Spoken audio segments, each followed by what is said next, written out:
How's everybody doing today? Welcome to season 3.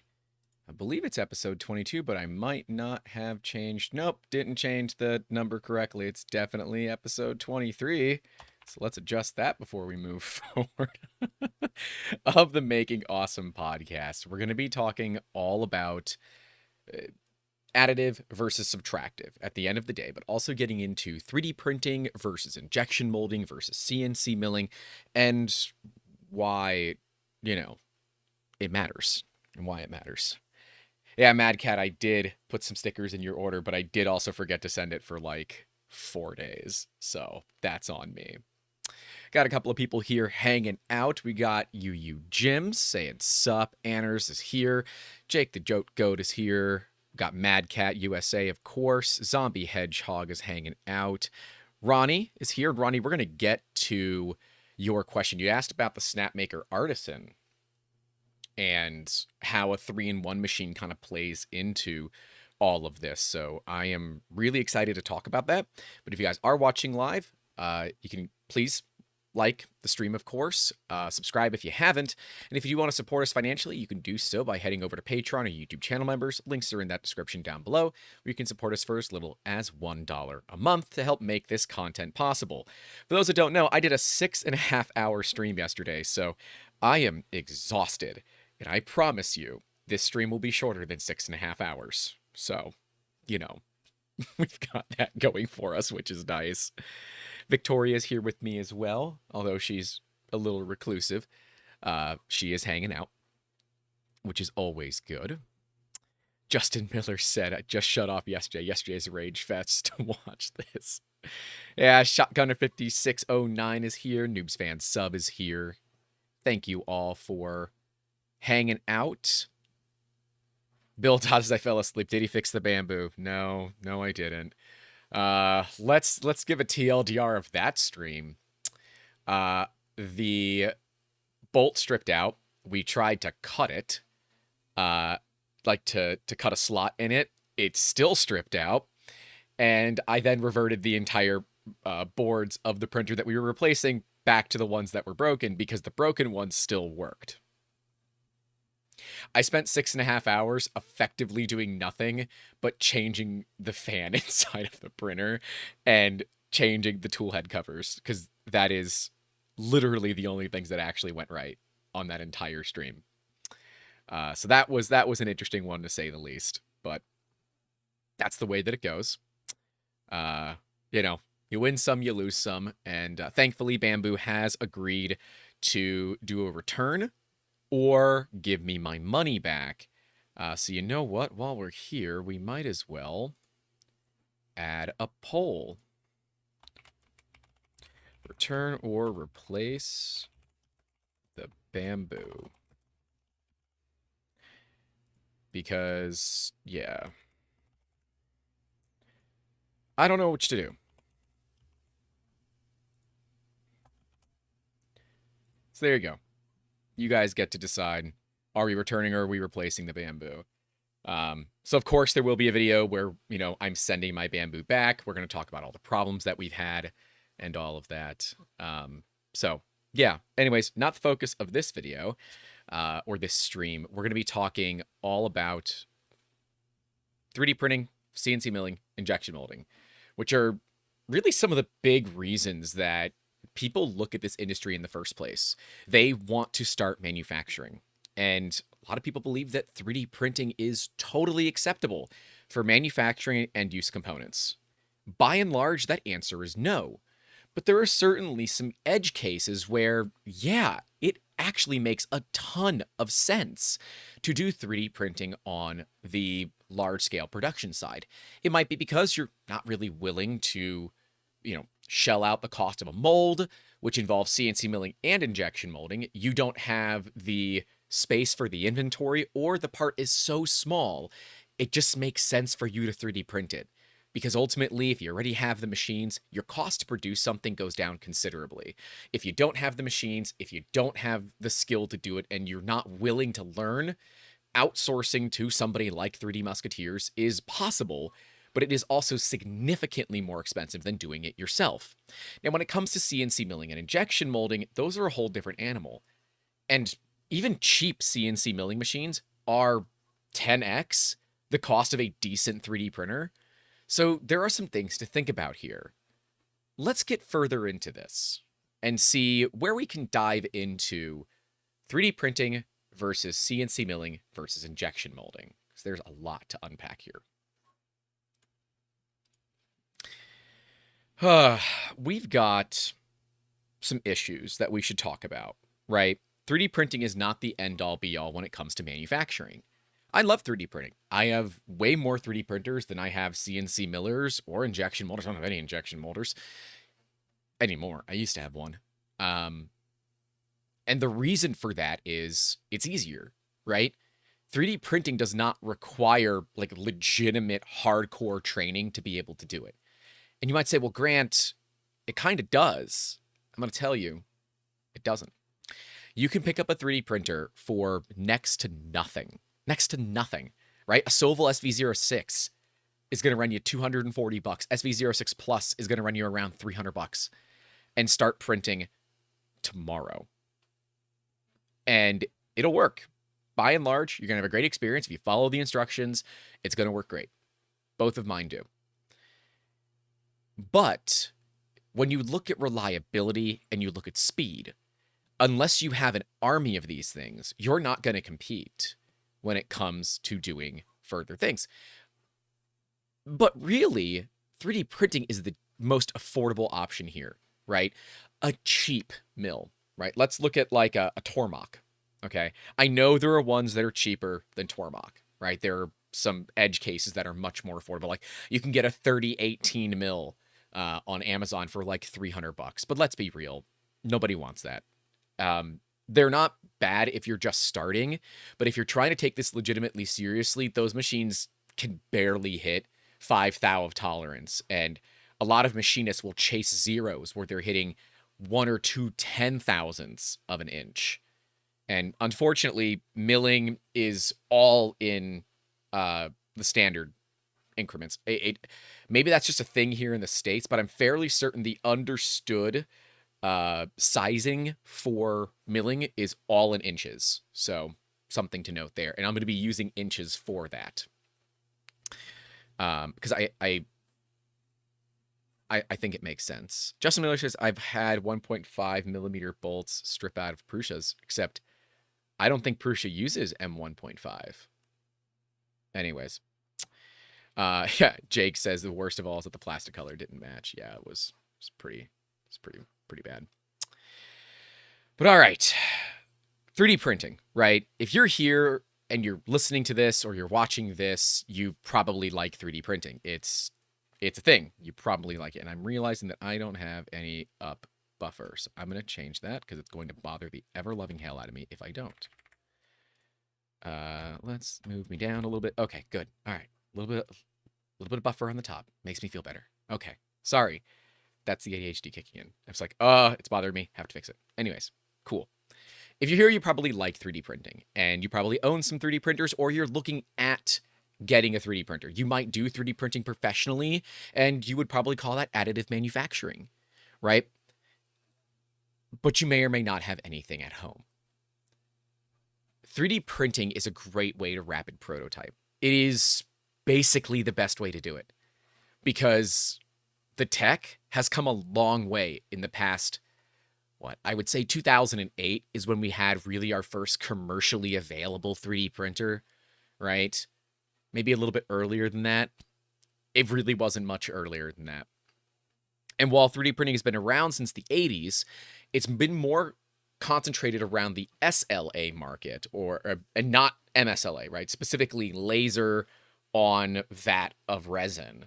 The movie Small Soldiers was the first time that we ever saw 3D printing in a movie, and to this day, they still deny it's 3D printing, and I promise you that is a 3D printed part. I had nothing to do with it, but, it's a thing. We have had work in major motion pictures. We have had work in television shows. If you ever saw the TV show Pure Genius, we did all the 3D printing for that show, and we're going to be doing an episode of either a podcast or something where I actually bring out all the pieces from that show. I have a copy of all the pieces that were in that show. I'm going to show you guys what they were, how we did it, and kind of talk about that experience. But we'll see. Maybe we do like a real AMA for that, not like a stream where Grant's also raging at the same time. Maddie says, why would they be ashamed of using 3D printing parts in movies? They're not, and they never were. I just think they didn't want to ruin the allure of how it was done. And at the time, Small Soldiers came out in the 90s.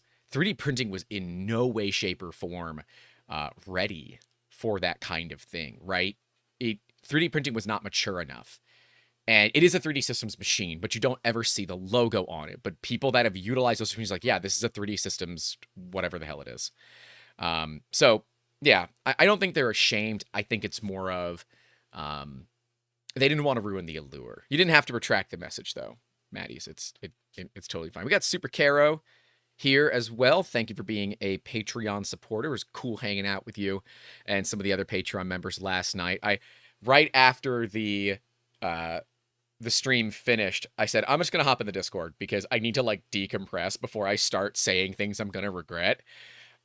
So we hung out for like 2 hours. We decompressed. Amber came on for a bit as well. We were all just hanging out. Half of everyone was playing Satisfactory. So it was a good time. But yeah, to be clear, 3D printing parts are still often used in movies. Okay, retracted because of a typo. Okay. If you look at anything that comes out of Leica, not the camera company, the studio, Paranorman, the Box Trolls, Kubo and the Two Strings, those are all stop motion animated 3D printed movies, which is really cool. And there's really no other way for them to do stop motion animation in a meaningful way with traditional manufacturing, right? They need thousands of different facial expressions, and they just use magnets to put it all together. There's a little bit of movie magic to remove the seams. But there's really no other way to do it. Sure, you could have somebody use some clay and cut the clay and mold the clay, but that is going to take you way longer than planning every shot out. Remember, most movies are filmed in 24 to 29.95 frames per second. And that means every one of those frames is another movement that they have to do. And when you're doing that many movements for 1 second of video, throughput really starts to matter. And that's where 3D printing wins all day, every day. MadCat USA says, I've been aware of 3D printing since that movie came out, but I wasn't aware of how it had progressed until recently. Yeah, 3D printing has come so far. Like, the early days, we were wrapping nichrome wire around bolts and basically figuring out a control system for bang bang, not PID. So bang bang is on or off, very similar to how your oven runs. And that way, like when your oven tells you it's at temp, if you have a temp sensor in there, you'll know very clearly it's not at temp, but the oven knows it's going to continue to rise as those coils cool down. So it's telling you ahead of time so that when you get your part in, whatever it is you're making in your oven, it's at the correct temperature. And then it uses bang bang to kind of keep that temperature. But you'll see fluctuations of upwards of 30 degrees. And it's why when people go to bake their filament to dry it, we say use a toaster oven and put it on the absolute lowest setting that it can be. Like your regular oven for your house gets way too hot and will overshoot a lot and will cause you to lose your filament. So yeah, it's a thing. Be careful when using ovens to dry filament. Ronnie says, Patreon requires a credit card or PayPal, no other methods of payment. I don't think so. What other method of payment would you want to use? I'm curious. I don't know. And Marco's asking, what about hybrid CNC? Yes, you could put a 3D printed head on a CNC mill. And it is actually really common in the metal sintering industry to have a metal sintering head on a mill. I saw this at Rapid in 2016, where there was a Haas VF3, I think, that was outfitted with a, I don't know the exact technology, what it was called, but it was a technology that shot out metal powder, and then it had a plasma that would melt the metal powder right where it would contact something. So you could 3D print it use your automatic tool changer to bring in the mill and then mill it down. And that is incredibly valuable. But those 3D printed heads, or those heads for a mill, will be way more expensive and really not as good as just buying a dedicated machine. I recognize it removes time on work holding, and if you are trying to really automate your process, I totally understand why you would want something like that. But with how good metal 3D printing has gotten, and how easily it is to add a wire EDM into your workflow, which is an electric discharge machine, EDM, it's a wire that will just cut stuff. Really, really cool. And that's how you can remove the parts. Or you leave the part on the build plate and your build plate is part of your work holding.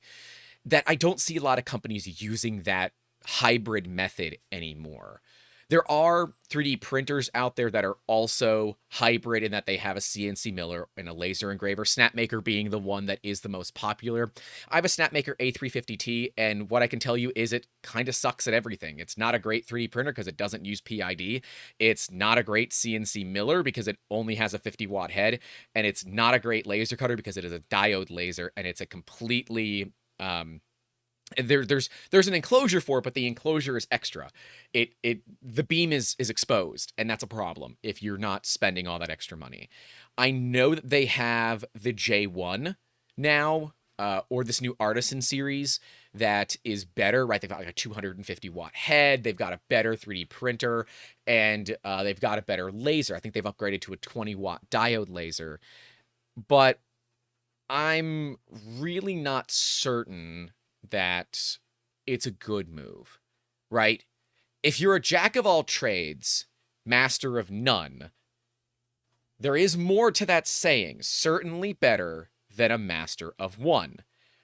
But in this particular case, I'm going to disagree with that. I believe you should have dedicated machines to do dedicated things. It's better at the end of the day. I promise. And from a business workflow perspective, it is way, way, way, way, way easier, right? Because you still have to change out the heads on something like a Snapmaker. So, it kind of is what it is at the end of the day. You can say, I need the space, and I'm going to deal with the things that will come around it. Maybe it's not all that accurate. You're not going to get better than 2 or 3 thou. There might be something involved here where you're willing to take that bit of a hit because you don't have the space or you don't have the power requirements for something larger.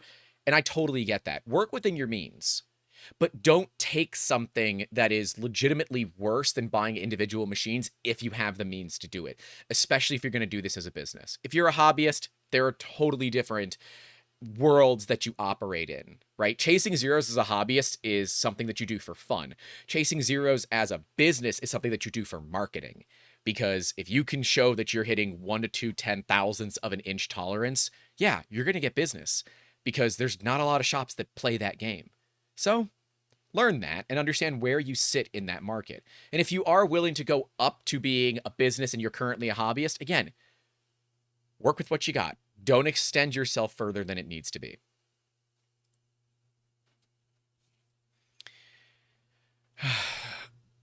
Ronnie says that's too bad. No credit card here, and PayPal can't seem to connect my direct debit. Netherlands, there is an ideal, a centralized bank payment system. Huh. I have no clue. I have no clue how to do it from the Netherlands. I know we have Swedish people. I will ask some buddies that I have in the Netherlands and see how they handle it, because I know that they do it. So, Ronnie, shoot me an email, youtube@3dmusketeers.com. I will ask some buddies that live in the Netherlands how they handle it, and if you do want to support us, I will help you out in that. And then I see you're starting to speak in languages I don't know, and I'm sorry. But cool, we got people that are helping out. You guys are awesome. Marco says desktop metal for 3D printing and solid cam for CNC milling are cooperating. Quite curious about their rollouts.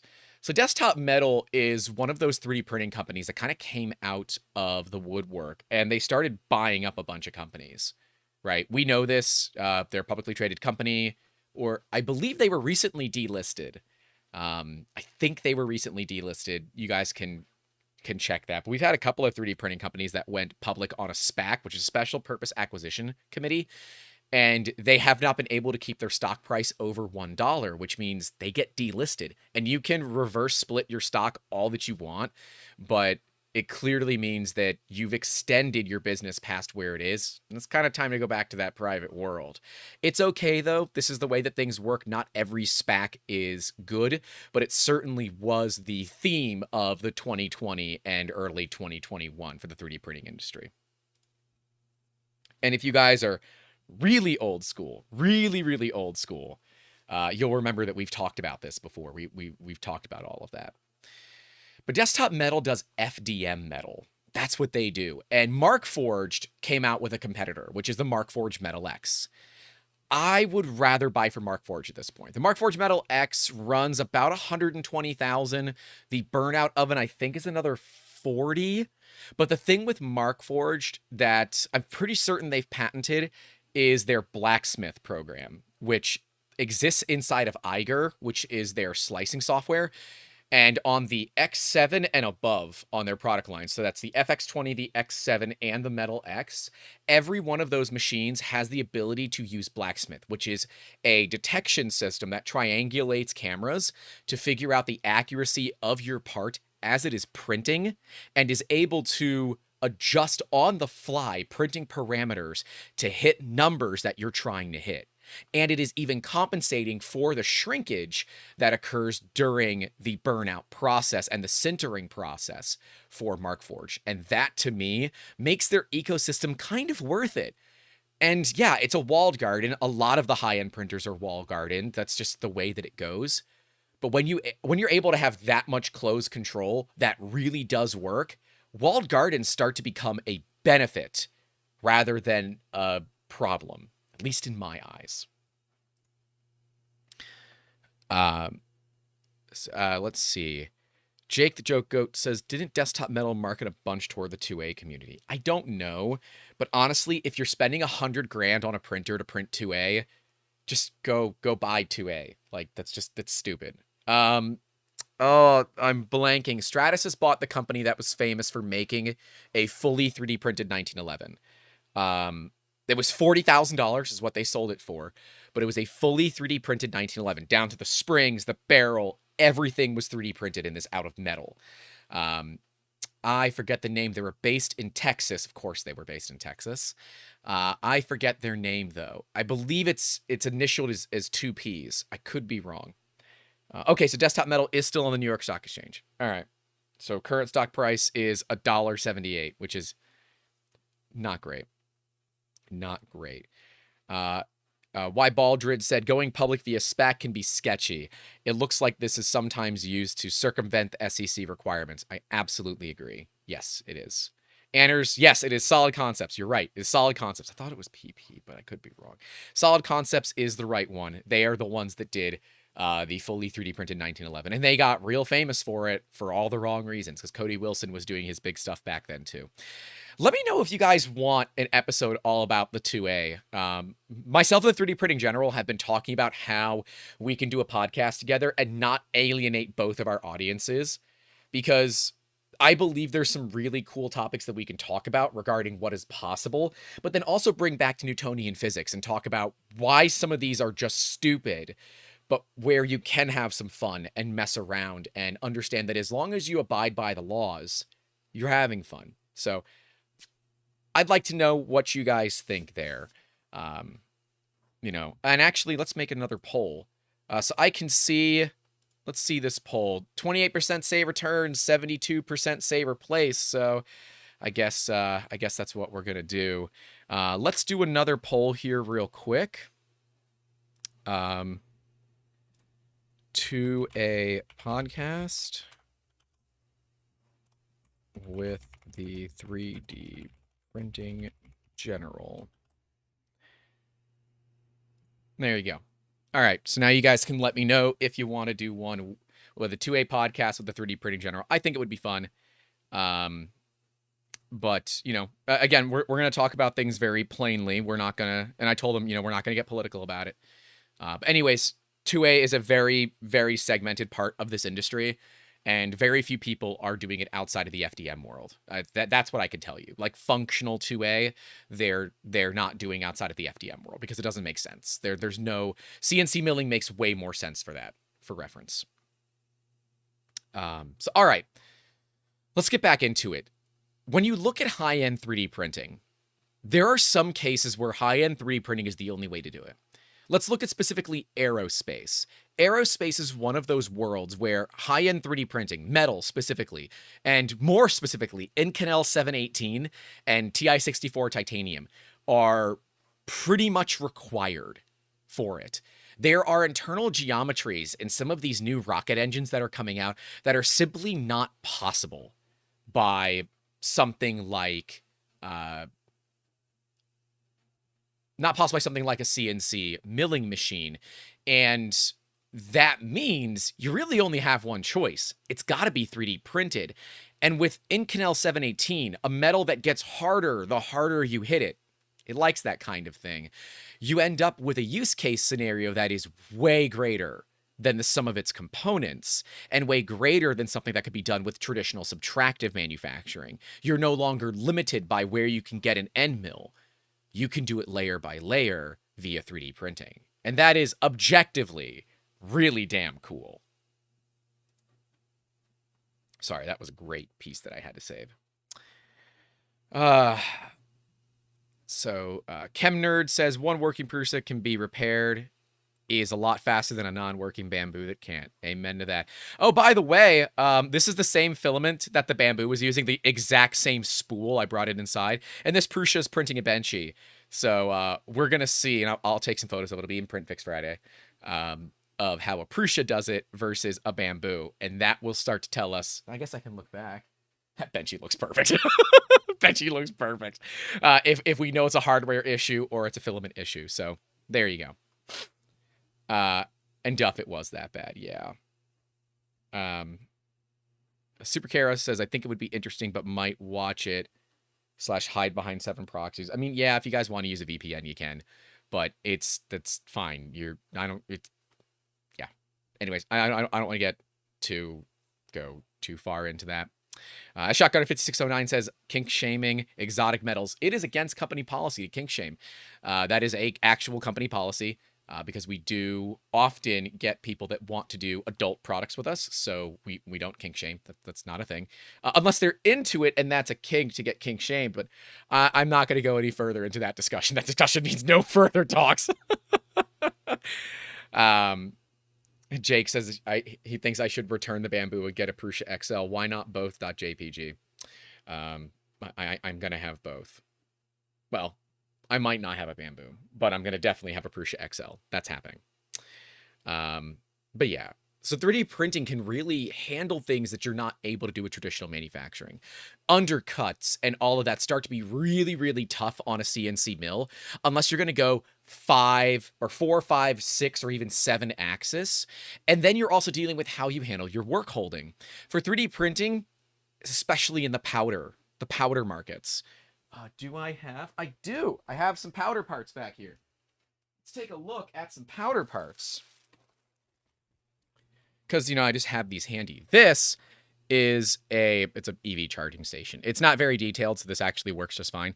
This is printed out of SLS nylon. This would be such a pain in the ass to print an FDM. It is tall, it is wiry, and sure, you could cut the base off, print it on its back like this. You'd have to cut all the ribbon off, and maybe you could use like TPU, actual like full TPU filament to do this, but you're spending a lot of time. SLS did this with no support material, and it just works. The powder acts as your support. And even further, you can go smaller if you want. It's the exact same file, just scaled down, and you end up still with beautiful parts that have pretty good tolerances. We've got a buddy with an SLS printer, so these were actually parts that we were quoting for a client.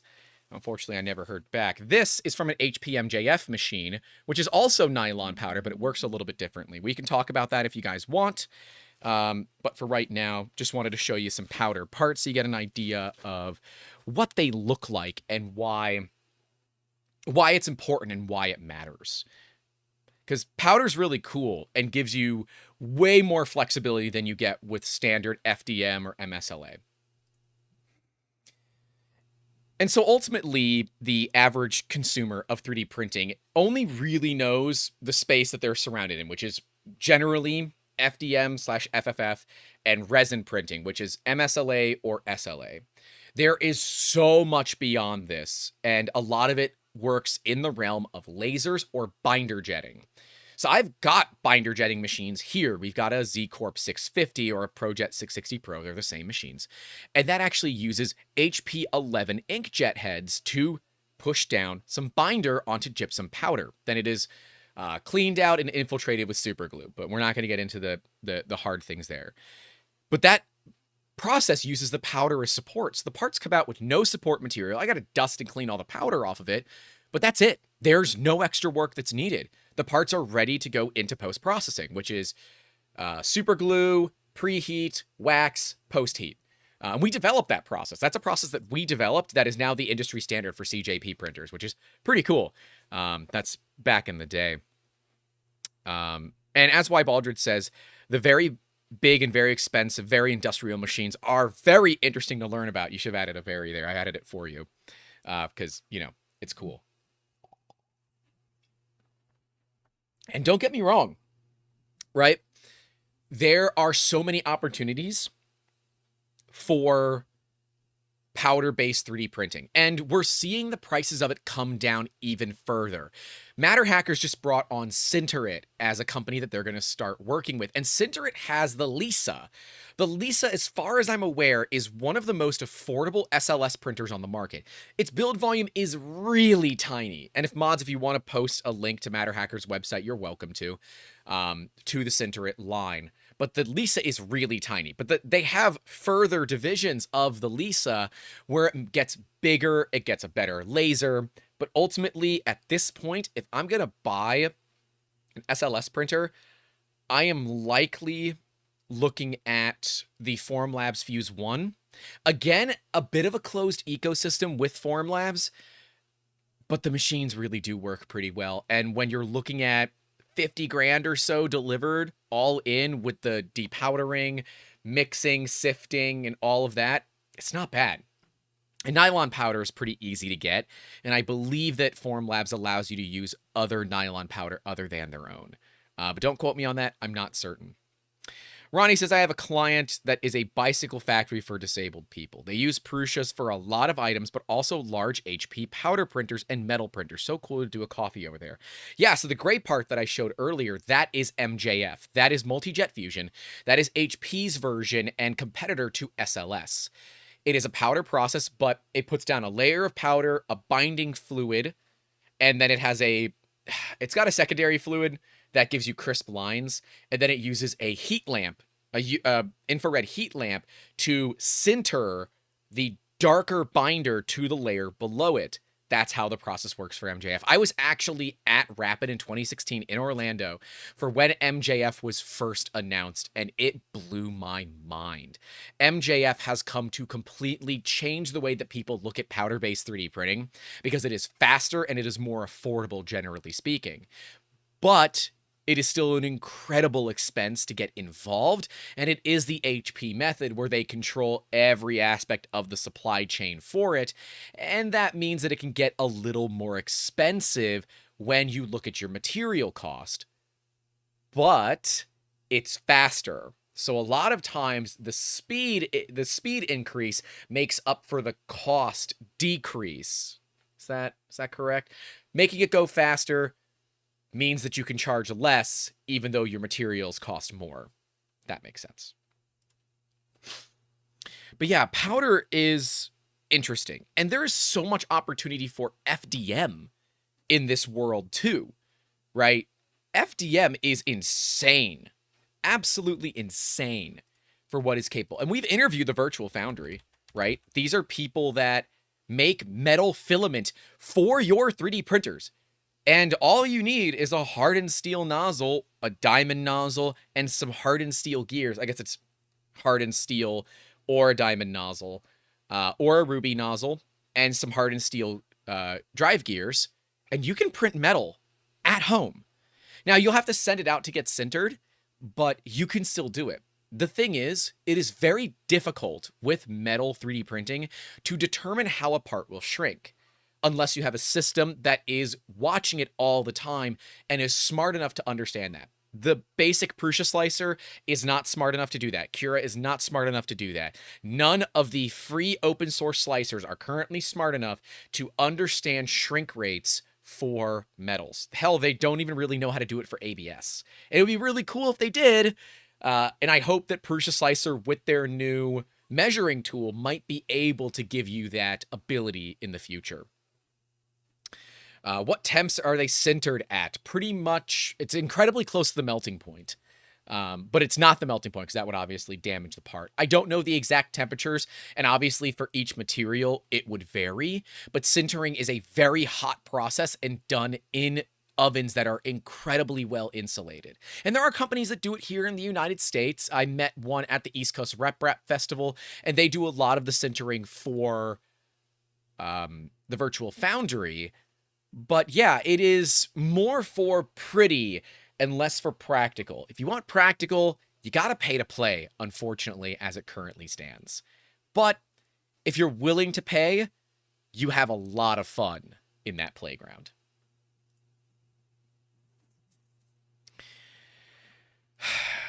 Joel Driver says that process with a bit of post-machining and produce unmachinable stuff. Yeah. That's the thing, right? A lot of turbine wheels for turbochargers or turbine jets have traditionally been manufactured via CNC milling, and it requires a 5-axis machine to do it. You can get away sometimes with a 4-axis, but you're not going to get concave or convex curves on your blades because you won't be able to get that undercut with a 4-axis. Well, you might be able to get it with a 4-axis. Most people are using 5-axis because they just work better. Yeah, you might be able to get it with a 4-axis, but most people are going to use 5 because they work better. And a 5-axis mill, a decent 5-axis mill, is going to run you $100,000. Easy. $100,000 is like where you're going to start with it, right? Tormach might offer a 5-axis. I know they offer a 4th axis, but it's more 3+1 than it is a full 4-axis. And a lot of CNC milling companies do this. Haas does this. They offer a 3+1 where you can have a 4th, but it's not active 4th. You can just, basically change the way the part is angled. Then you can do some milling. But a full 4th is when everything works together, right? And you're getting simultaneous movements. And unfortunately, a lot of CNC milling companies hide this behind paywalls or upgrades that are necessary to run those machines. Fortunately, the 3D printing industry is not really all that different. And, well, that's kind of the way that it is. And I hope that it can be changed, but currently it is kind of a big boy only game. But there's more to this. We look at what is possible with these big boy machines, right? You can print titanium on a Markforged Metal X. And that means you can do parts that need incredible heat, incredible strength, and lightweight. That is potentially not possible with a CNC mill. That's pretty damn cool if you ask me. And that flexibility allows you to serve a broader range of customers. So from a business standpoint, a metal 3D printer is more of an additive process on top of a CNC mill rather than something that takes away from the usefulness of the CNC mill in the first place. They work together, not separately. Let's see. Berlin says, a new Prusa Slicer measuring tool? Yes, Prusa Slicer has a measuring tool. It is a thing. It is absolutely a thing. Sebastian Jackal says shrinks rates is one thing. I can eyeball that from experience, but uneven shrinking on complex parts can be hell. Yes, and that is why I really don't recommend doing metal filament for home use. If you want to do it for fun, go ahead. Like if you want to make a little copper slug as a heat sink, go ahead. That's just fun. If you want to mess around, go ahead. I fully support everybody in their ability to mess around. But if you're going to do it for a hardcore use case, it's probably not going to work the way that you're expecting. But that's okay, assuming you want to learn at the same time. All right, we got a 90% yes on the poll. with 31 votes. If you guys do want to vote on that poll before I end it, let me know. But it looks like that we might look at getting that scheduled here in the near future with 3D Printing General. Spurlock says, I believe SJ mentioned in an interview going from 18 months using traditional milling to a week or two using additive and then clean up with milling. Yes.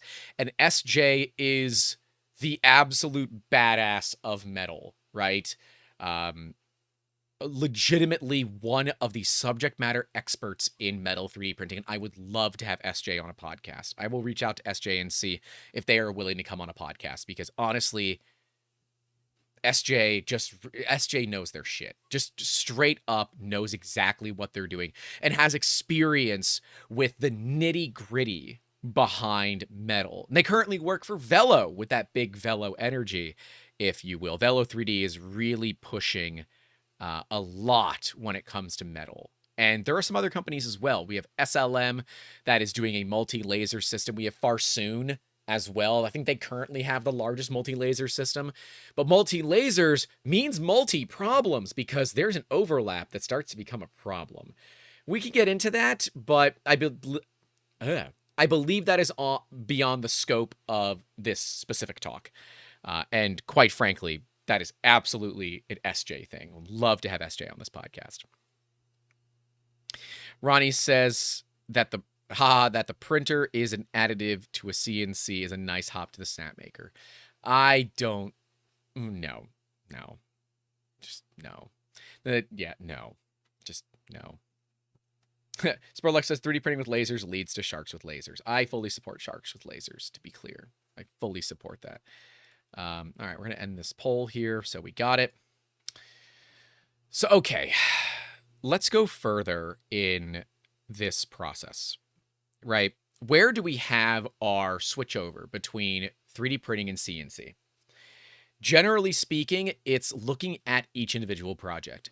If the project needs metal or even needs a polymer and it needs to hit a very specific tolerance, a lot of times, if you have a CNC mill that can do it, I would opt for CNC milling.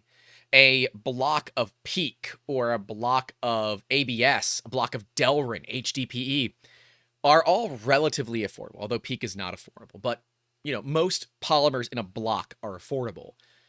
But you're making a ton of waste.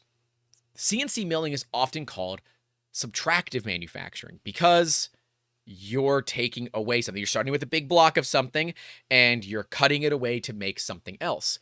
3D printing is an additive process where you start with a raw material and you're building up from there. 3D printing is great because it has minimal to no waste involved, where CNC milling is upwards of 80 to 90% waste in some projects because of the necessity to cut down so much material. But if it's a requirement, it's a requirement, and you sometimes have to work around the parameters that you're given. I would say, though, it is often worth it to try to convince a client to look at 3D printing as a viable option and give them some samples before really committing to the CNC mill. We, of course, have to look at our impact on the world as a whole. And if we continue to send more plastic to the landfills and all of that, we're not doing our due diligence and our duty as citizens. If you can recycle it and you've got recyclers that you work with, by all means, play that game. But don't just throw away the scraps. It's not good for you. It's not good for me. It's not good for the wildlife. And it's just not good in general. So recycle when you can. And be conscious of that, because everyone here is responsible too. And there was a video that went viral maybe a year ago, all about the biggest problem in 3D printing. And it's the plastic spools, because everybody just throws those away and they're often made of a material that is not recyclable. And that becomes a real problem. Benny Brady says minimal waste until you are using a bamboo lab printer with the AMS. Any multi-material printer where it's multiple filaments into one nozzle will have an insane amount of purge, right? Because you have to purge away the colors. And yep, there is a lot of waste. But if it is all the same material, then it's all recyclable together. If you're playing with the non-similar support material like a PETG with a PLA support or a PLA with a PETG support, those purges will not be recyclable because those materials are not compatible in a recycling process. Spurluck says plastic spools are great for cabling, Christmas lights, etc. Folks will take them. And every year around the holidays, I put up on Facebook Marketplace free spools. Come and get them, and I will leave boxes of them outside of my house. And inevitably, every year, I still end up with at least 1 or 2 boxes left.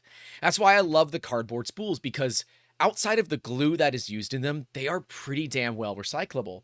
And when we look at a spool from printed solid, where there is no glue used, the sides actually can spin freely, and this is a piece of sheet metal, the entire thing is fully recyclable. But unfortunately, they're currently dealing with some issues in their supply chain, and they're going back to plastic spools in the meantime. I do love the industry has gone to cardboard spools, but we have to look at the glues that are being used in them as well. If the glues are not recyclable the same way the cardboard is, oftentimes that cardboard gets just tossed in the landfill. Thankfully, it's reasonably well biodegradable, so we don't have to worry about it too much. But hey, you know, if it can be fully recycled, let it be fully recycled. But that... Oh, I disturbed Miss Victoria. No, she's good. She's good. She's there. She's good. She's good. When we look at plastics, it's funny.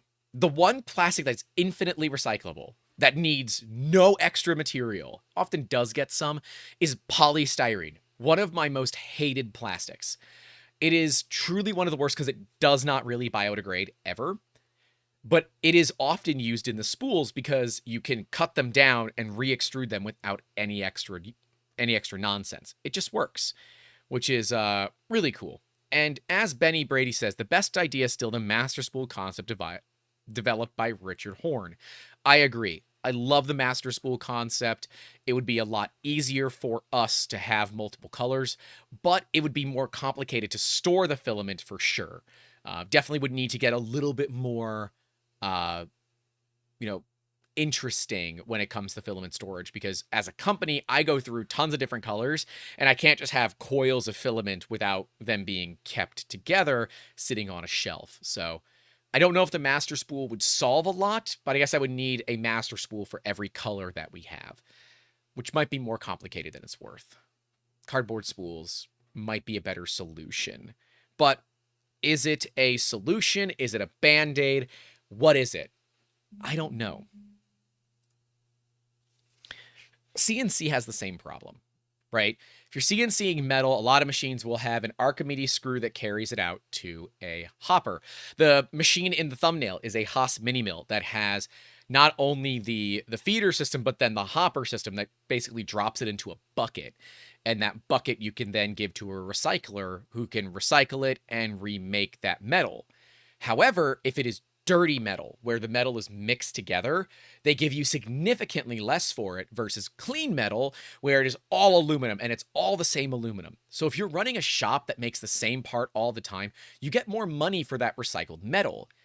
But it is still a process, and you must still store that waste. It's not something that can just be thrown away, because you can't really put metal shavings in the trash. Ultimately, though, if you have a well set up CNC mill, when you compare resin 3D printing to a CNC mill, you get pretty similar results. Now, a ball end mill will get you a way smoother surface than you can get even with a resin printer, and a metal part will be considerably stronger.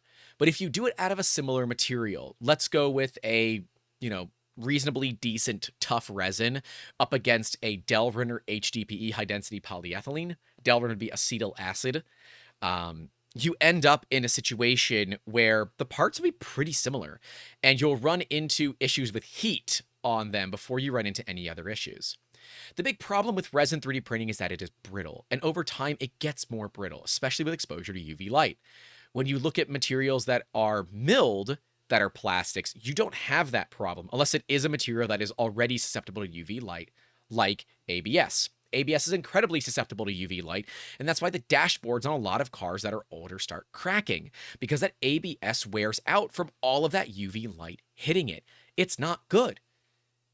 But as we look at new modern plastics like ASA, which removes the butylene component from ABS and makes it acrylene styrene acrylate, right? Pretty sure that's it. You end up with a material that is fully UV stable, which means it doesn't break down in the sun. And as someone that lives in Florida, that is really, really valuable, for sure. Zombie says, high quality cardboard spools with a snap-on ring seems ideal. Could even develop a specific spool that is designed to use a ring. I agree. To me, it's more of a Band-Aid problem than anything, right? Specifically, I mean, literally, the Bamboo is the only printer that needs rings on cardboard spools. It's the only one. And I know that the rep rack, especially for the spools coming out of Protopasta, they want rings for that, but I really think Protopasta should kind of up their spool game. I love Protopasta filament, one of the best filament colors available on the planet. However, they are incredibly expensive, like upwards of $50 a kilo for PLA. But they do make some of the prettiest colors out there. But their spools, to me, are just like, ugh, would have loved to have a better spool there. But that's the way it goes sometimes. Looking at CNC milling, the benefits are strength and material options for one machine. Even a, bone stock, cheap Tormach will get you basically any material you put in it. You can even mill steel on a Tormach. You can mill titanium on a Tormach. I don't know if you can mill Inconel or tungsten. You would need special bits for that, and then those end mills start to cost more than your machine, and then it doesn't make sense, right? Your CNC mill is fundamentally limited by its spindle power and spindle speed. My preferred mill for a shop is a VF2 Super Speed from Haas. You'll get 12,000 RPM on the spindle. You'll get 50 horsepower if you pay for the upgrade. I believe it's 30 horse stock. And 30 horse is going to get through a lot. 50 horse gets through even more. And you can start hogging out chips. The faster your machine can run, the more money it makes you per hour, right? And that means you get more throughput. You don't necessarily have to lower your prices. You can just make things faster. And the faster you make parts, the more money you can make, as long as your margins are appropriate to handle it.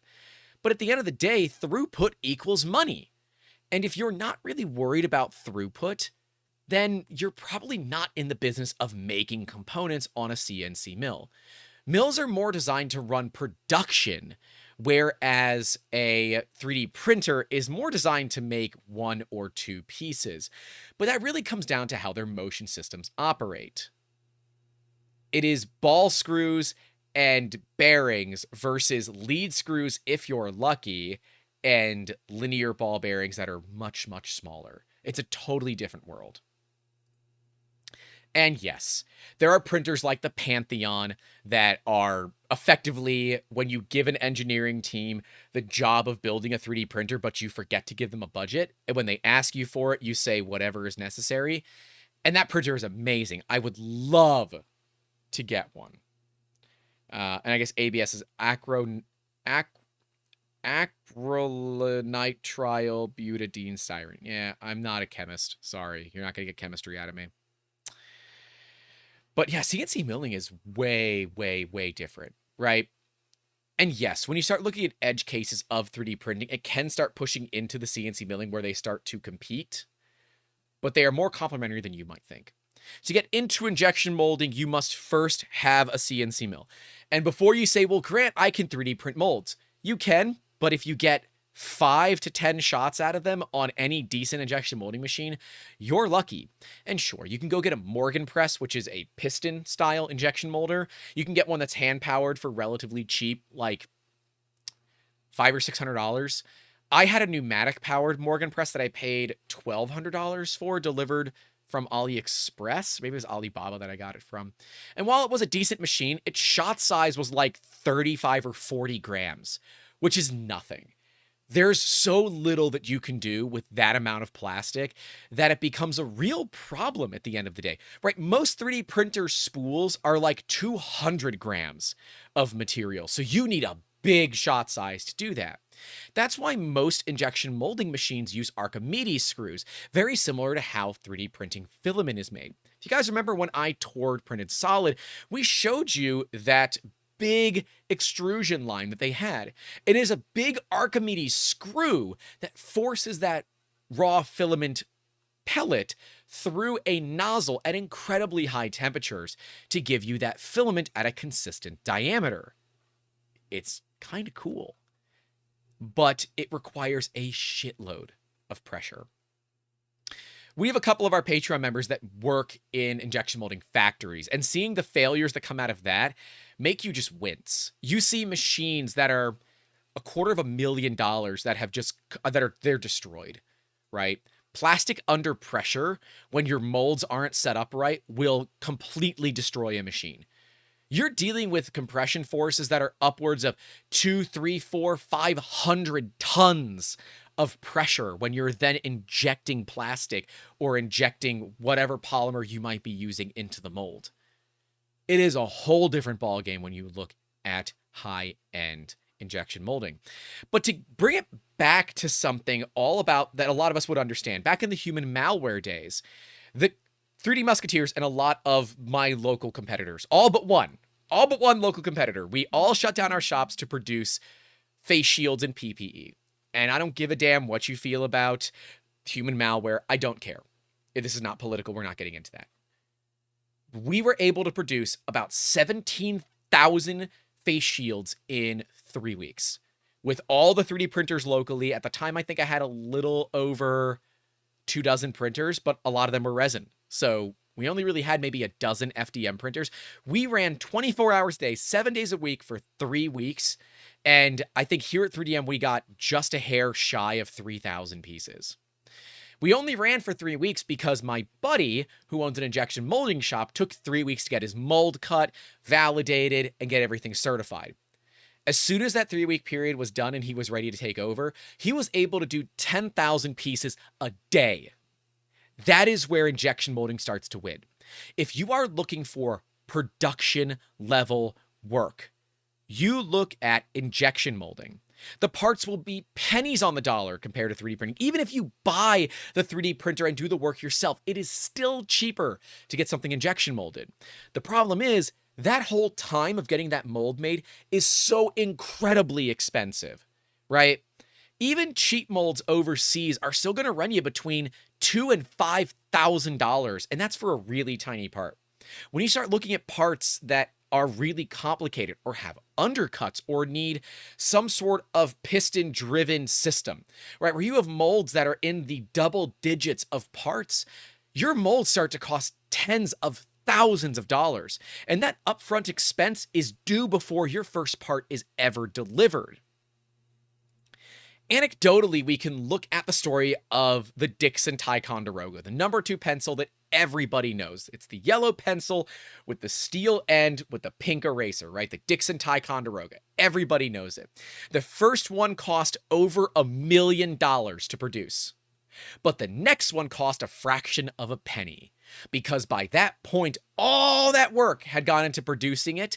And then when they started production, it started costing a fraction of a penny to get it there. They built a process that was so incredibly streamlined that they can make a ton of money making a pencil. Not a lot of companies can do that because they haven't found what process automation looks like. But if you can figure it out, you are set to make a ton of money when it comes to manufacturing. Process automation in CNC is often done with what is called a cobot. A cobot, like you might think, is a robot that works beside a human.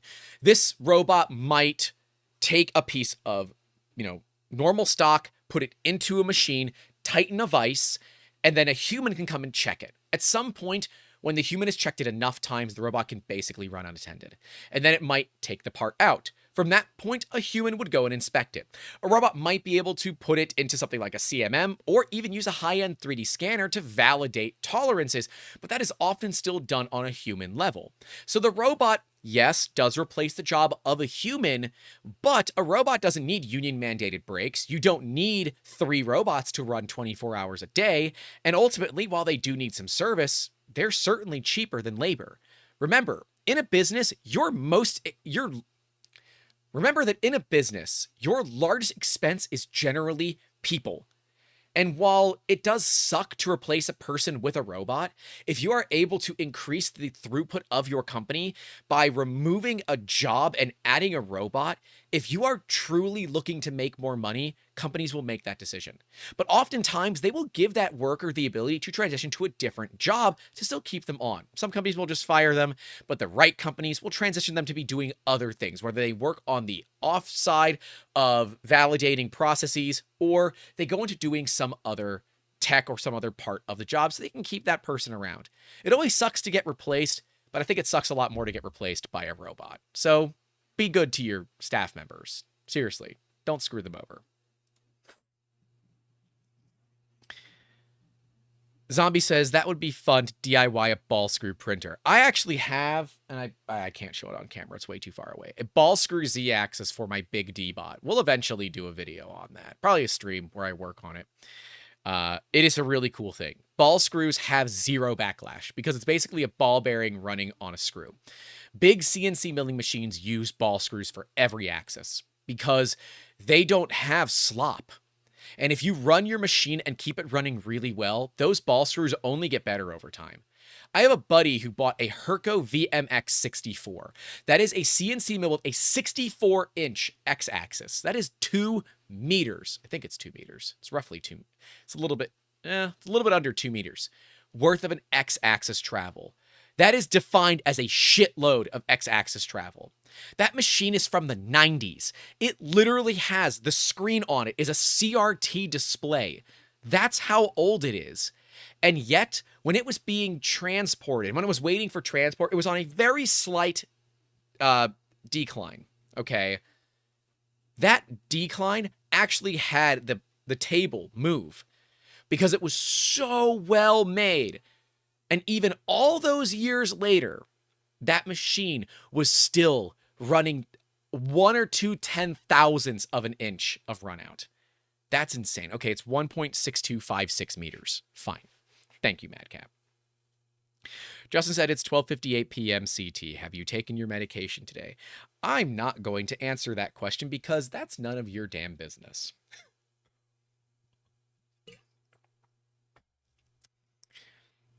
But yeah, CNC milling is just, it's a different animal.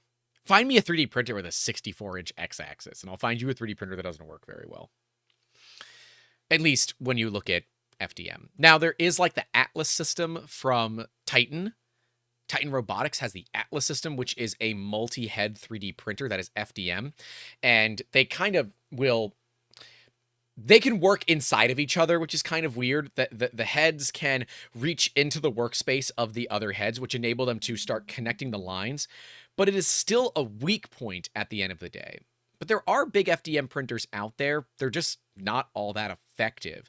And the bigger you go for your FDM, the more you have to sacrifice on your tolerances because you have to start using bigger nozzles. Your surface finish doesn't look as good anymore, and you end up with a machine that you're making a lot of compromises on because it's a basic necessity, because you don't want to spend, a year printing a part. It's just, it doesn't make financial sense. You have to look at what makes sense for you. CNC milling, while it does get you way better components, is a system that really can't run unattended. Sure, you can use a robot, but you still need something to monitor that mill as it's running. Because if something goes wrong, let's say your cutter starts to get dull, your end mill gets dull, and it starts to make a bad noise, it starts to chatter, you could throw a part across a CNC mill. When 3D printers fail, it's really not that big of a deal for FDM. Now, to be clear, failures on the metal side of 3D printing cause tens of thousands of dollars of damage. SJ has talked about a failure where the part warped and actually bent the entire build plate of the machine with something like a $20,000 mistake. And that stuff happens to everybody. And sometimes it's a freak accident.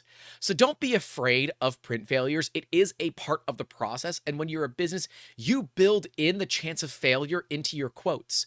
And the higher chance of failure, the higher that quote gets. Because a lot of times it's gonna fail. And you have to make sure that you're planning for it. Because if you don't, you're gonna find yourself up shit's creek without a paddle and not really know what to do. and with a really upset customer and with profit margins that are non-existent. And that is not how you run a business. Vertex Images is, Matt says, Vertex Images is running an FDM printer on MakerDeck right now that looks to have a 1 meter bed. It is a Modix Big 120X. It has a 1.2 meter bed because it is a 1200 millimeter bed. Modix, however, Modix specifically, is a company that says, here's a kit, leave us alone. You're not going to get a lot of support out of Modix. They're an Italian company. I like their printers, but you better know what the hell you're doing, because there's not a snowball's chance in hell that they're going to give you the kind of support that you need if you're a newbie. A local company decided that instead of outsourcing to 3D Musketeers, they would just buy a Modix printer, and then they wanted to hire me to build it for them. And I said, unfortunately, I can't do that. One, I don't have the time, and two, it's not going to make sense for you to pay me all of that money to assemble your $10,000 3D printer. My initial quote was about $3,000 in time, about 20 hours that would be needed to build this printer. And yeah, it didn't make sense. They took their chances and built it themselves.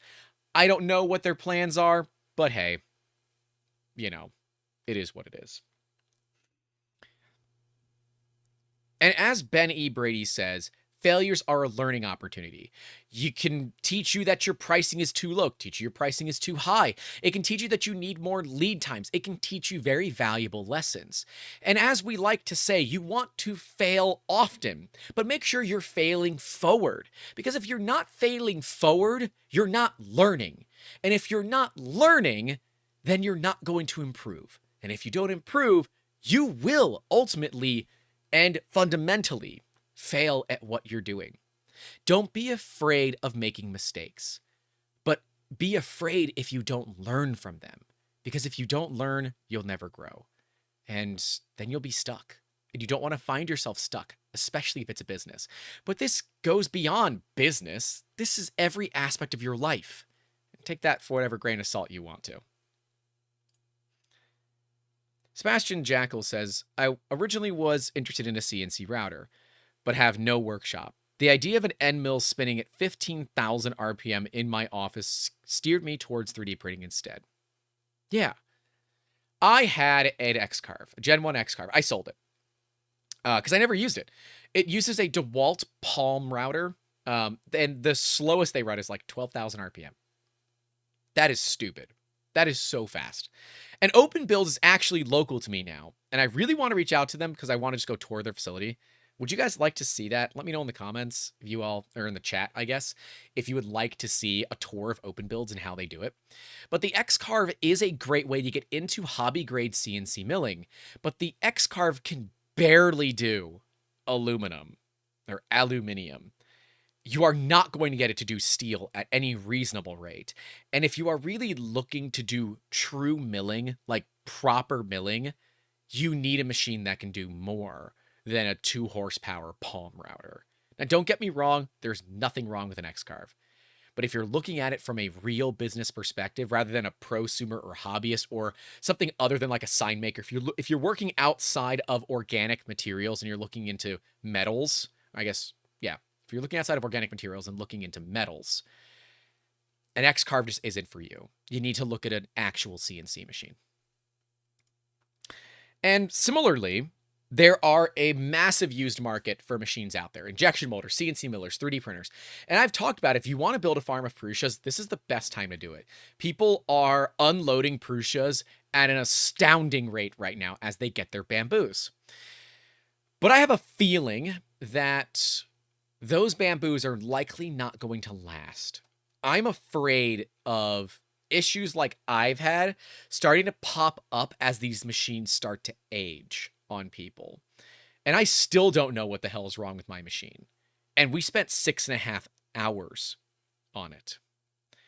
And as Anner says, they picked up a Mini Plus for $200 used. That's a damn good price for a Mini. And I'm seeing Mark 3S's go as low as $400. That is a steal for a printer that you are going to plug in. You're going to make sure that its first layer offset is set, and then you're going to click print, and you're going to walk away. And 99.9 times out of 100, it is going to work perfectly. And well, you do take a risk. You don't know if that Prussia's been ridden hard and put away wet. You don't know if the bearings need to be replaced. You don't know if the smooth rods need to be replaced. You don't know, especially if you're buying it sight unseen, what level of bullshit that machine has gone through. But you can test it. It's the same for CNC mills.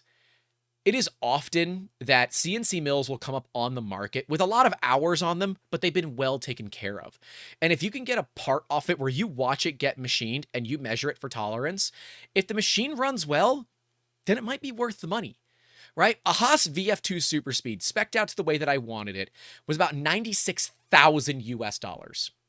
On the used market, 2 to 3 years old, they're selling for 40 grand less. They're selling for damn near half price. And that means you can get an amazing value for a lot less money. It's like buying a car off a lease, right? You don't know what that car has gone through. And if it's been well serviced, it's still going to be a good car. But somebody else is eating that depreciation and not you. Now, if you need to make a capital expenditure, that's between you and your accountant. I'm not here to talk about that if you need to get yourself into a lower tax bracket. But look at the used market. But stay away from ones that look a little suspect. Because if it doesn't feel right, trust your gut. It probably isn't. And to be clear, do not go out and buy a project CNC mill. Unless you truly know what you're doing, that is a money pit of money pits of money pits. And you will spend thousands of dollars in time, money, and failures trying to learn. I don't mind if you know that this is going to be something that you learn on before you buy a machine that works, but understand what you're getting yourself into before you really jump head first into a pond that you have no idea how deep it could be. That is where we see a lot of the young gamers get trapped when they want to move up to a CNC mill, and then maybe they want to move up to an injection mold or even a plasma table. You buy something that seems really cheap, like a good deal, except it is really cheap. It's not really affordable. Look at the specs. Look at what it comes with. Look at getting training on it before you buy it. Because the last thing you want to do is find yourself with a $30,000 to $40,000 investment that you have no idea how to use. And that's kind of what I like about Haas. They really do give you a lot of ability to learn. But as you see bigger CNC machine shops, they move away from Haas often and into something like DMG Mori, where you really don't have a lot of training, but you have a lot more flexibility in the machines. Right? You'll see Herco often. You'll see DMG Mori. You'll see, it's been a while since I've been out of this market, so I forget others, but you'll see others, right? There's a lot of value outside of that. Benny Brady says, choice between an XL or a bamboo printer, no brainer, the bamboo wins. Yeah, I'm going to agree to disagree with you on that, but that's because my experience with the bamboo has been an absolute shit show. But you also might not have the use case, right? Let's back up to the 3D printers and look at the use case of a tool changer versus a mixing system. A tool changer means you have minimal to no waste. It means you can do soluble supports considerably easier without having to deal with your purge volumes because they're separate print heads. You can do multi-material. You can do carbon fiber next to PLA without any issues. You can do carbon fiber nylon next to PLA without a single problem at all, because the print heads can run at different temperatures. And while the bamboo can change its temperature between materials, it's not the best at it. And that means you're either going to be purging PLA at like 280 C, which is going to instantly burn it, or you're going to try to print carbon fiber nylon at like 230, which it's not going to do. So there is a lot of, you have to look at what your use case is. If you just want pretty multicolor models, yeah, the bamboo's way cheaper. And if you're worried about price point, then go get the bamboo. But if you come back here 8 months later and say, wow, this machine's been a pain in the ass to service, I'm just going to tell you I told you so. If it was my choice, I'd be returning that bamboo and not getting and just not getting another one. I would prefer to have my money back. But I recognize that as a content creator, it is better for me to have one And it would be kind of hilarious if this next one was also a lemon. So I'm going to get it simply because of the channel. Otherwise, I wouldn't be. It is proven to be way too risky for my business. It is proven to be more trouble than it's worth to me. Because I now know what it's like to service it. I now know what their part quality is like. And while they might change it, it's not right now. And that's not good to me as a consumer. 42436 Freak says, I agree. I love my Bamboo is going strong for now. I do imagine these things won't be Prusa reliable. It's a gamble. It is a gamble. And a $1,600 gamble is a lot more money than I'm willing to risk. And to be clear, I've taken much larger gambles on that. Like, I bought $80,000 of 3D scanners used, sight unseen. But I did it via PayPal. I insured the shipment. It cost me over $500 to insure that shipment for the full value of those scanners. And they've turned out to be a phenomenal investment. Phenomenal investment. But I can tell you my heart was sinking when I sent that PayPal transfer because, dude, that was bad news. Benny Brady says, if I was concerned about tool changing, I'd spend $3,500 on the E3D. I would not. The E3D tool changer is not a great 3D printer and requires a lot more maintenance than I believe the Prusa XL is going to. But if you're going to come into my chat and be a problem, I'll just mute you because that's what we do around here. So, yeah, mods, keep an eye. Build on Sound says, I have fear for Bamboo, to be honest. I see plenty of great prints, but what is the success rate of the Bamboo on average? I don't know. If we look at a lot of the failures, and I know I'm not alone, go to their Facebook group, go to the Bamboo subreddit. There are a lot of people dealing with really dumb problems. And while support is getting better, they still have a long way to grow. As I said in the beginning of the stream, I have offered my expertise to Bamboo on a consulting basis to assist them in growing out their support team and setting up processes, procedure, and protocol for dealing with support. Because I have a little bit of knowledge from an insider in the company, and it tells me they have some processes and things they need to work on. But that's how it goes. I warned about this when I first saw this company, saying that this is a problem that you have. When you grow too fast, you don't have the staff to do it and you don't have the proper processes in place. If you put the proper processes in place, you will live to fight another day. But if you can't get there before your community starts to turn against you, you will fail like all the other printer Kickstarters that have.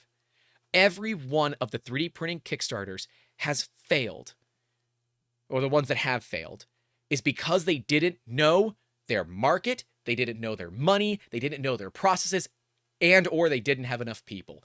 That is why they fail. They don't understand what economies of scale looks like. Straight up. Ooh, we put him in timeout. Ah, yeah. Thank you, Mad Cat. Good timeout. Go in timeout for 10 minutes. You can come out when you've thought about what you're doing. 42436 Freak says, yeah, Ben, I own a Bamboo. Multi-material wise, the XL smokes Bamboo in multicolor and material. But long-term waste alone, the ROI on the XL is less than a year. To be clear, the ROI on my Bamboo was less than a week. And if I can't get similar ROI on a Prusa XL, I wouldn't buy it. I have parts that we charge $500 for that don't fit on the Bamboo, and I wish they did. And I know that Bamboo is working on a bigger machine, but again, this isn't a scenario where I think they're business ready. I think they're plenty hobbyist ready. They're plenty hobbyist ready because hobbyists are willing to put up with bullshit where businesses aren't. It's a big difference when you look at it. But as E3D even themselves state, it is not a 3D printer, their tool changer. It is a motion platform because they know it is not the most reliable thing on the planet. It is something for research. And there are people that are doing amazing things with their tool changers. And there are people that are getting amazing prints with their tool changers too. Don't get me wrong. You know, Filament Frenzy's gotten amazing prints with his tool changer. However, I know that Tom, Filament Frenzy, has spent a lot of time really tuning that thing to get it to work. The Prusa XL better damn work as soon as you get them. Because I don't think Prusa is going to be able to keep the reputation that they have if they botch a launch like this. This is not a cheap printer. And so I, as a Prusa fanboy, am saying this. If Prusa botches the launch of the XL, you're going to see a lot of people jumping ship, myself included. I support Prusa. I have 13 of their machines out of 45 machines here in the shop total. I guess 46 now. We have an anchor make now that was sent to us. Although it's not put together or anything like that. They are the most reliable printers that I've ever used. And I am normally not an early adopter of Prusa because historically they have had a pretty rough start. But I believe they're going to have their shit together on this. And if they don't, you better believe you're going to get some Grant Rants about it. Right? While I am opinionated, I am ethically where I need to be. I am morally where I need to be. I'm not paid by anybody except YouTube and Patreon, right? No companies support us at this time. We are not sponsored. That's why I do call to actions of why you should like the stream, if you do like what we do, support us on Patreon or YouTube channel members, because that is how we try to support this channel financially. And when I bill my time at $150 an hour, spending 6.5 hours working on that stupid bamboo, what is that? Nigh on $1,000 of my time live? That sucks. It sucks from a business perspective. Let's see what else we got.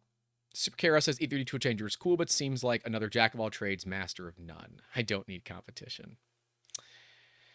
Yeah, it's a thing. And as Matt Cat says, and that is the thing that keeps Joseph Prusa up at night. I bet it does. I bet this launch keeps him up at night. Not just because of me, but because everybody here now has something else to compare it to. And the bamboo will be a legitimate comparison between the XL. And people will make it. While they're not similar machines, they serve very similar markets from the consumer side. And I'll be curious to see what reviewers think of it. I don't know when I'm going to get my bamboo. I don't know when I'm going to get my Prusa XL. But I can tell you that I'm really excited for it. Come hell or high water, I'm excited for it. Same thing with the bamboo. I was excited for that too. But I'm certainly more excited about my Prusas. Build on Sound says, the more I hear about FDM printing and the problems I hear makes me doubt if I should buy one. I got 2 resin printers and find it less hassle for some reason. Yeah, I'm weird. I believe the right FDM printers with the right settings produce good parts. Similar to how if you have, a resin printer with bad print settings, it's going to print like crap and you're going to be running around in circles trying to get it sorted. FDM and FFF printing is roughly the same. If you go around what is the recommended settings, you are kind of taking the risk that the print won't work out well. And yes, I recognize in resin printing that a lot of the recommended settings are terrible, but if you know what you're doing with resin printing, you know how to tune machines. Tuning an FDM machine, I believe, is much easier than tuning a resin printer.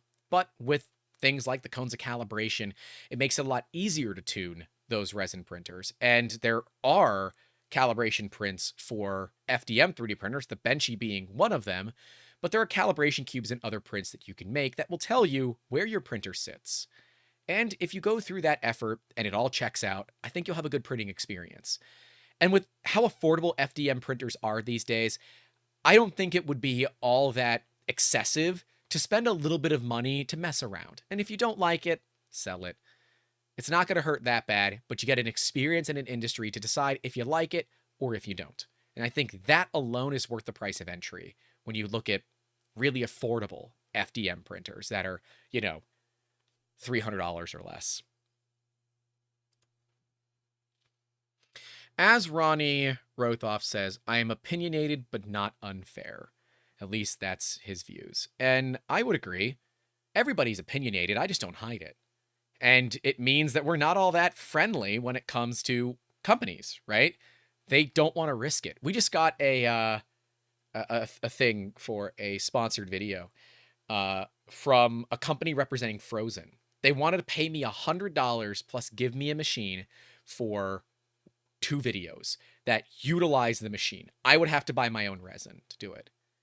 to be clear, I would probably spend more in the resin than the $100 that they're giving me. And the average price for us to produce a video is well over $100. So yeah, no. And even further, they wouldn't let me put hashtag ad in it, even though that is required for me to state that there is money exchanging hands. They required us to have them to have a review of it. So all these things kind of violate my thing. Super Kara says, but resin is toxic. Build on Sound says so is my ex. Nice. Nice. Super Kara says, I can't wait to see the reviews about SV06 Plus. I want to get a large size printer next, but if it's good as the original, it'll be hard to choose between a Prusa XL Voron and the SV06 Plus.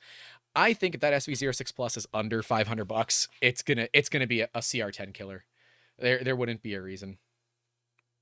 Yeah, there wouldn't be a reason. Oh, yeah. Polymate 3D says, I've been fortunate to have FDM and resin printing. Hands down, FDM is my go-to, but it all depends on what you are making. My brother would want miniatures, so definitely resin for him. Ronnie says, I still want to do a Voron. It's a good method of learning the functionality of a 3D printer and just a fun project. And on top of it, you might get a good printer out of it. I agree. Vorons are phenomenal projects, and if you do want to go down that path, understand that it's going to take you a long time.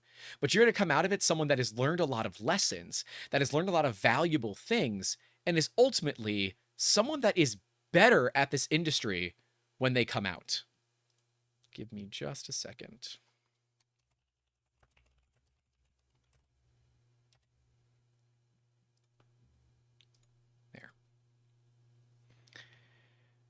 Yeah, and that's it, $100. It was a slap in the face. And if you guys are Patreon supporters at the $10 tier or higher, you've seen this because I posted that entire email in our Discord channel, and we all kind of laughed at it. And we made fun of how it's actually illegal for me not to disclose it. It's an FTC violation, that's a 3-letter organization. You all know my whole feelings about 3-letter organizations. Okay, so Mad Cat USA says, just got an email from the SV06 Plus early bird pricing is at $299 with only 300 units available. Yeah, those aren't going to last, but a second. Those will be sold out instantly. And I'll wait till they come back in stock and all that, cuz I don't need one. I'll get one, but I don't need one. So, yeah. I think every one of these technologies, 3D printing, CNC milling, injection molding, are all fully complementary. You start with 3D printing, you move into CNC milling, you finish in injection molding if you're going about this process of building a product for mass market consumption. But if you're only going to sell 50 to 100 units, you're never going to leave 3D printing.